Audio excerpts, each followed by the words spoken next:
गंदी सी गली में रहने वाली एक ऐसी फैमिली जिसे ना तो बाहर निकलने की इजाजत थी और ना ही व्यापार करने की छूट। 12 साल की उम्र में माँ बाप की मौत की वजह से जिन्हें गली गली भटकना पड़ा। कुछ ही सालों में वही परिवार इतना अमीर हो जाता है कि वो ब्रिटेन जैसी सुपर पावर को वॉर के लिए फंडिंग करने लगता है। एक वक्त इसी फैमिली ने कई देशों को डूबने से भी बचाया हुआ है। इवन अभी की बात करें तो आज इनके पास 1800 से भी ज्यादा मेंशंस हैं और United kingdom, France and Germany जैसे देशों में इन्होंने एक बड़ा डोमिनेंस बना रखा है। लेकिन कमाल की बात यह है कि इस फैमिली के बारे में बहुत ही कम लोगों को जानकारी है। इवन इस फैमिली के किसी भी मेंबर का नाम फोर्ब्स के रिचेस्ट पर्सन के लिस्ट में कभी नहीं आती। असल में ये कहानी है द रॉथस्चाइल्ड फैमिली की, जो कभी जर्मनी की एक गंदी सी बस्ती में रहा करती थी। एंड आई एम श्योर आप भी इस फैमिली के बारे में पहली बार ही सुन रहे होंगे। लेकिन पिछले 200 सालों से ये अलग अलग इंडस्ट्रीज की टॉप कंपनीज को कंट्रोल कर रही हैं और आज इनकी नेट वैल्यू $20 ट्रिलियन से भी ज्यादा है। पर सवाल ये उठता है कि गरीबी से निकलकर कैसे इस परिवार ने इतनी बड़ी लेगेसी को खड़ा किया और आखिर ऐसी क्या वजह है कि ये लोग पूरी दुनिया से छिपे रहते हैं। आइए डिटेल में जानने की कोशिश करते हैं।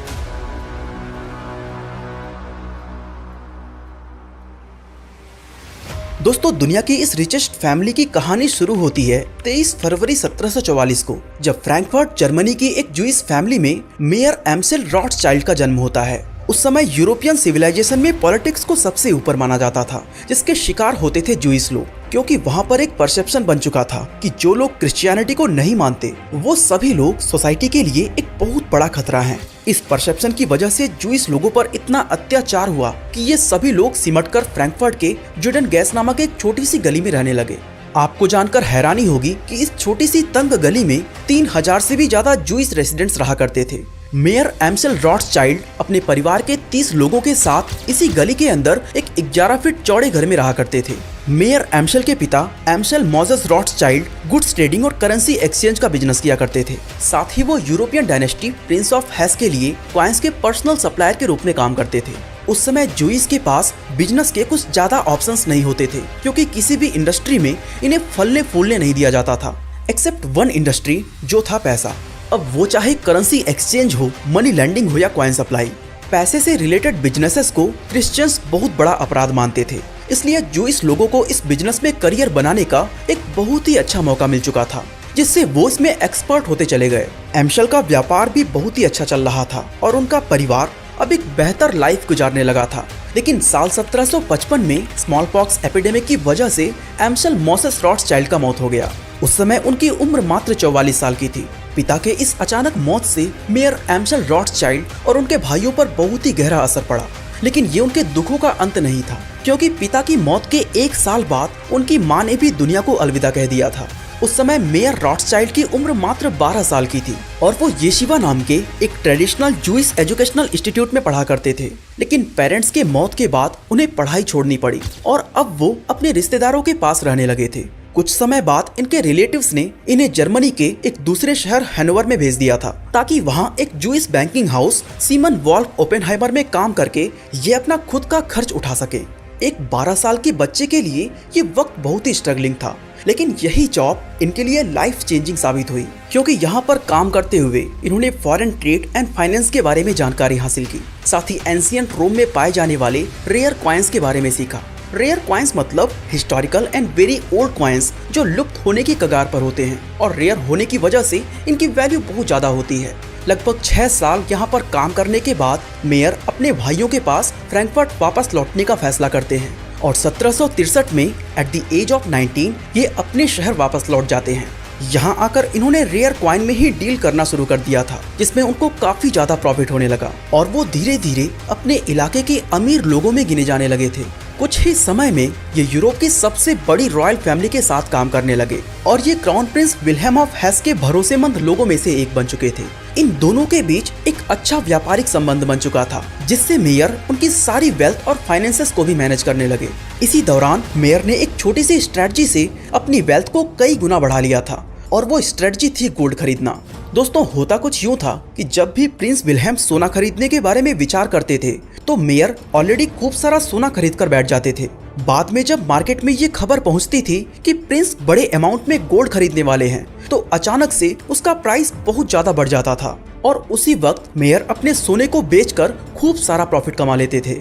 मेयर रॉथस्चाइल्ड का ये बिजनेस बहुत ही तेजी से बढ़ा और उनके पास अब काफी पैसे भी जमा हो चुके थे, जिसके बाद किसी ने उन्हें आइडिया दिया कि आप इन पैसों को ब्याज पर क्यों नहीं देते, इसके बदले में आप अच्छा खासा प्रॉफिट कमा सकते हैं। ये आइडिया मेयर रॉथस्चाइल्ड को काफी ज्यादा पसंद आया, जिसके बाद उन्होंने लोगों को उधार देना भी शुरू कर दिया था। लेकिन उनसे उधार लेने वाले ये कोई छोटे मोटे आदमी नहीं थे, बल्कि ये राजा महाराजा और गवर्नमेंट ऑफिशियल्स थे। इस तरह से शुरुआत हुई एक नए बैंकिंग सिस्टम की और धीरे धीरे ये रॉथस्चाइल्ड का मेन बिजनेस बन चुका था।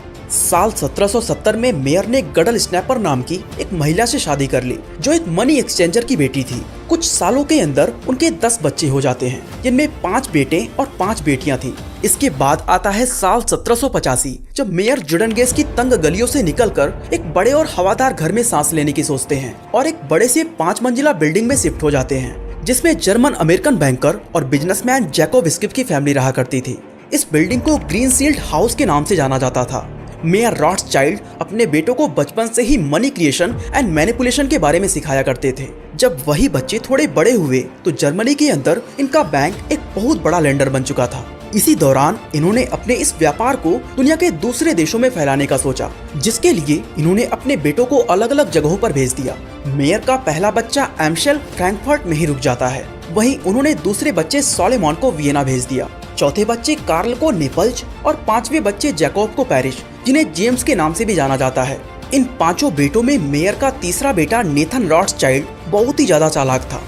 इस तरह से 1798 में 21 साल का नेथन रॉथस्चाइल्ड एक खास मकसद के साथ लंदन के लिए रवाना हो जाता है और वहां जाकर अपने पिता से भी बड़ा बैंक ओपन कर लेता है। लेकिन मेयर ने लंदन के लिए अपने सबसे चालाक बेटे को ही क्यों चुना और कैसे इसने पिता से मिली हुई वेल्थ को सिर्फ 17 सालों के अंदर 2500 गुना बढ़ा दिया था, इसके पीछे बहुत ही इंटरेस्टिंग स्टोरी है। असल में मेयर चाहते थे कि नेथन लंदन जाकर उस समय चल रहे अलग अलग वॉर्स को फंडिंग करे, क्योंकि 1792 से लेकर 1815 तक इंग्लैंड सहित पूरा यूरोप एक बहुत ही शक्तिशाली फ्रेंच एम्परर नेपोलियन बोनापार्ट के साथ जंग लड़ रहा था।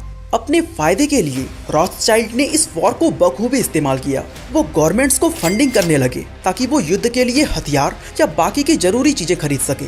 अब वॉर के दौरान फंडिंग पाना किसी भी गवर्नमेंट के लिए बहुत ज्यादा मुश्किल होता था, क्योंकि अगर वो हार गए तो इसमें लेंडर के सारे पैसे डूब जाएंगे। लेकिन रॉथस्चाइल्ड इस रिस्क को लेने की हिम्मत रखते थे, पर बाकी के लोन्स के कंपेयर में वो इन पैसों पर कई गुना ज्यादा इंटरेस्ट रेट चार्ज कर रहे थे।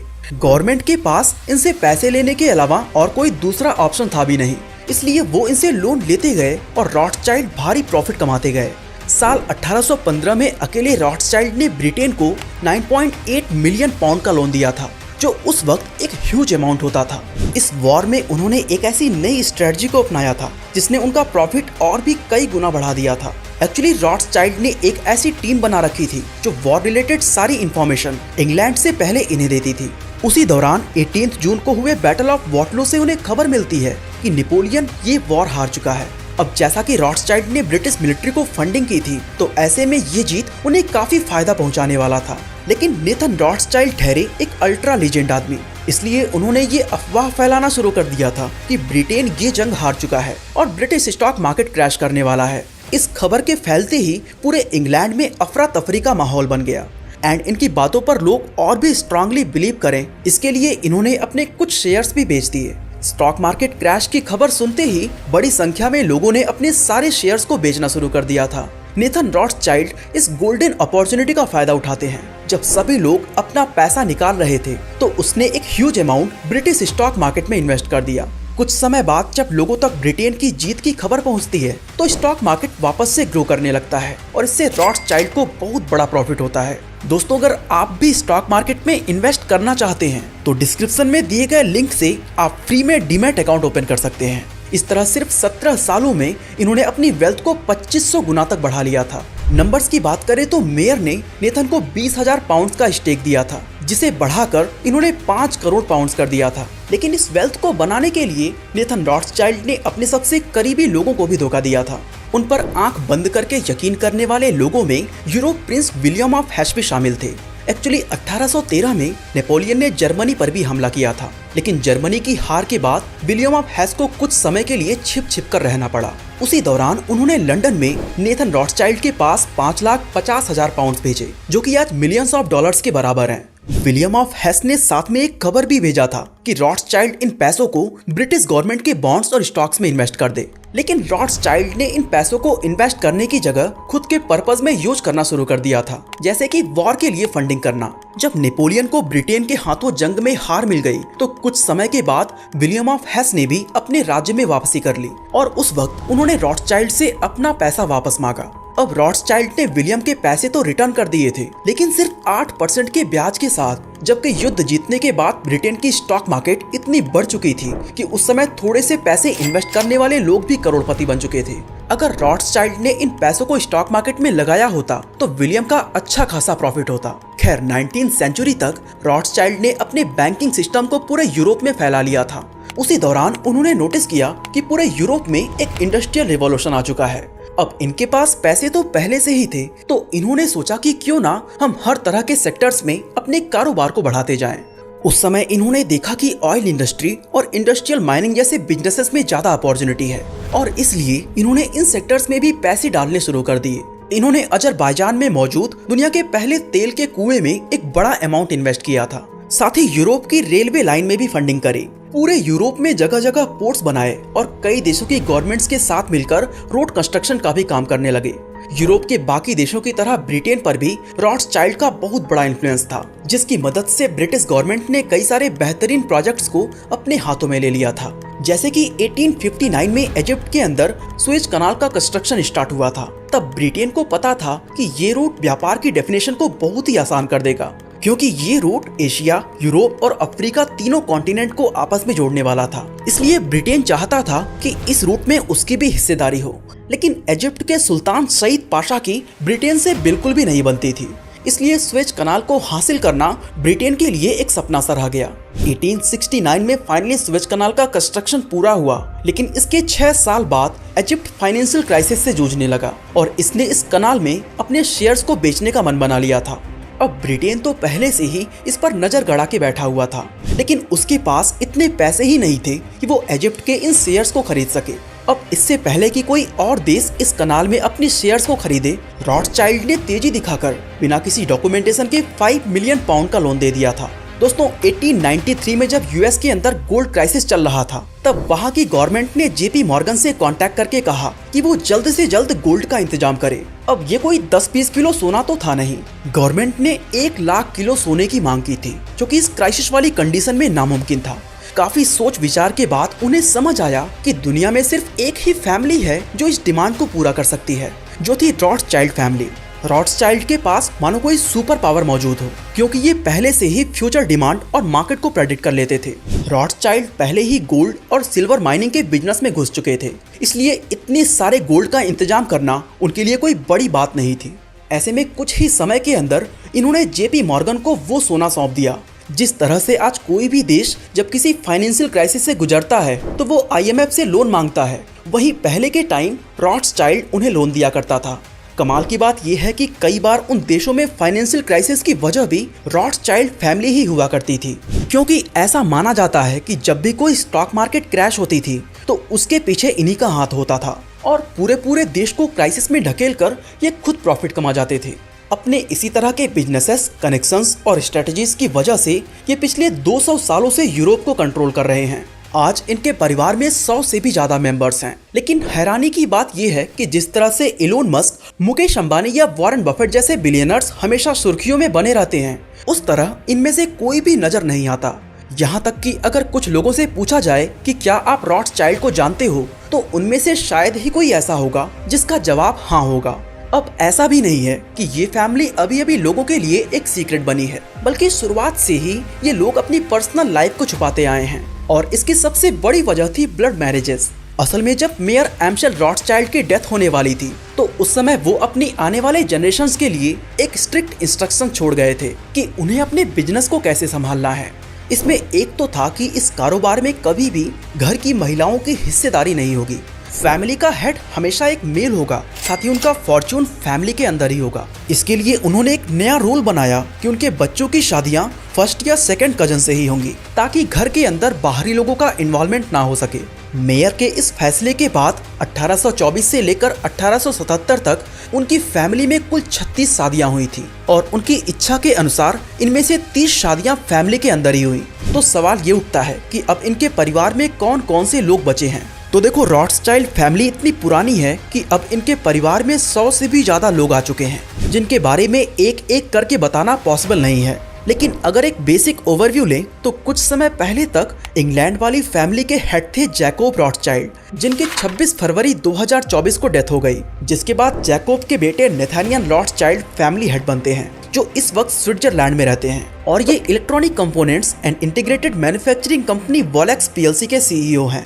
इसके बाद आते हैं एनएम रॉथस्चाइल्ड एंड सन्स के executive chairman Alexander de Rothschild, जो 2008 में फैमिली बिजनेस संभालने से पहले हांगकांग के मल्टीनेशनल कॉन्ग्लोमरेट कंपनी जॉर्डन मैथेसन में काम कर चुके हैं। इसी फैमिली के डेविड मेयर दी रॉथस्चाइल्ड एक ब्रिटिश एडवेंचरर, एनवायरमेंटलिस्ट और फिल्म प्रोड्यूसर हैं, जो खानदानी बिजनेस को एक नए सेक्टर में ले जाने की कोशिश कर रहे हैं। दिसंबर 2023 तक रॉथस्चाइल्ड फैमिली के पास $20 ट्रिलियन की नेट वैल्यू थी। अब आते हैं अपने मेन पॉइंट पर कि आखिर इतनी वेल्थ होने के बाद भी रॉथस्चाइल्ड का कोई भी मेंबर बिलियनर्स की लिस्ट में नजर क्यों नहीं आता। दोस्तों, इसका जवाब है इस फैमिली का इतना बड़ा साइज। आज रॉथस्चाइल्ड फैमिली में 100 से भी ज्यादा मेंबर्स हैं, जिस वजह से इन सब की नेटवर्थ बढ़ने के बाद काफी कम हो जाती है। यही रीजन है कि दिसंबर 2023 में फॉर्ब्स ने इसे दुनिया की सबसे वेल्थी फैमिली के लिस्ट में तो टॉप पर रखा था, लेकिन इनमें से एक भी मेंबर रिचेस्ट पर्सन के लिस्ट में अपनी जगह नहीं बना सका। दोस्तों, अगर आप जानना चाहते हैं कि एक वक्त इन्हीं की तरह जेपी मॉर्गन ने कैसे अपने पावर के दम पर पूरे अमेरिका पर कब्जा जमा चुका था, तो आई बटन पे क्लिक करके इस वीडियो को देख सकते हैं। बाकी आज के लिए बस इतना ही।